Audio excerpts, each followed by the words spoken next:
Had a really, really very busy day, very packed schedule, and saw many things. And I think overwhelmingly, the scale of the crisis is really, really obvious.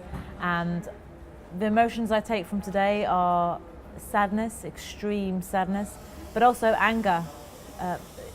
We should never allow this to happen in our world, and the Rohingya have been persecuted so terribly.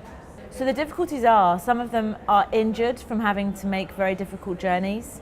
Some of them have got respiratory problems, like breathing problems from having to breathe in campfires and the damp circumstances that they're in, as well as all of the issues related to having escaped Myanmar.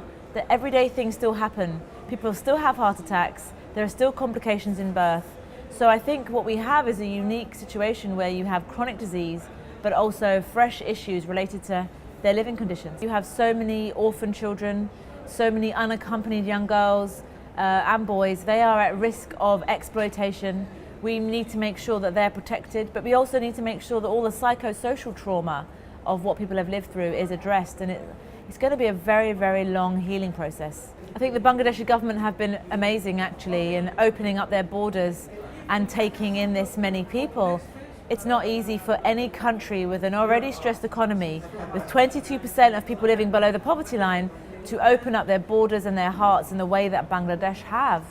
But it is expensive. It is very difficult for them to manage. Around $130 million a month just to provide basic needs for these community members. And there are now so many refugees, and even more expected by the end of the year.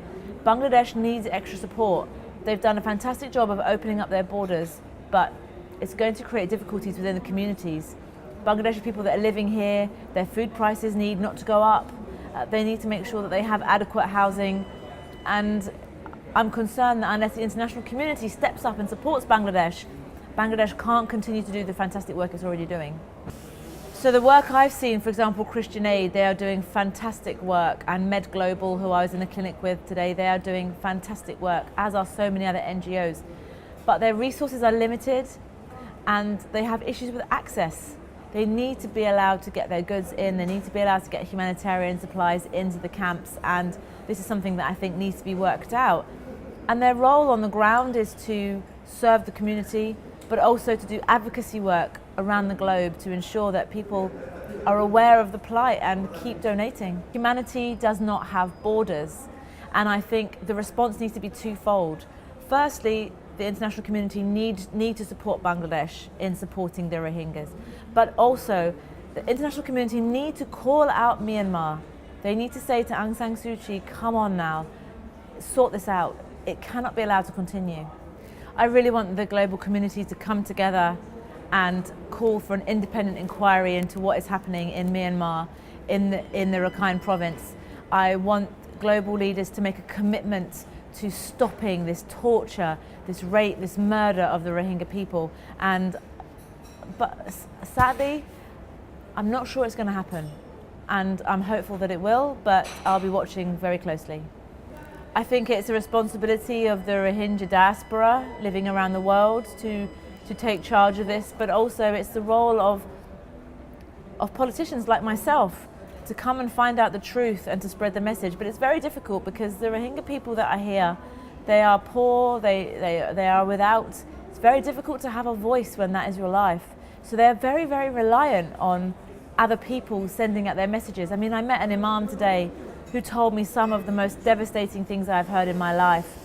As a doctor, as a humanitarian doctor, I've seen many things, but I'd never experienced anything like this. And I promised him that today I would take his message and spread it around the world. I think they definitely have a good understanding of what's going on. Like me, they are appalled. And I can't speak for everybody, I can speak for myself, but I know that all governments need to do more. And I will be calling on Boris Johnson, the Foreign Secretary in our government, to be taking action.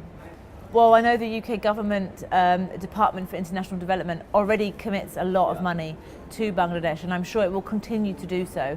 And I would like to see it continue supporting. I mean, at the end of the day, the British government cares greatly about supporting host countries who are taking the burden of refugees.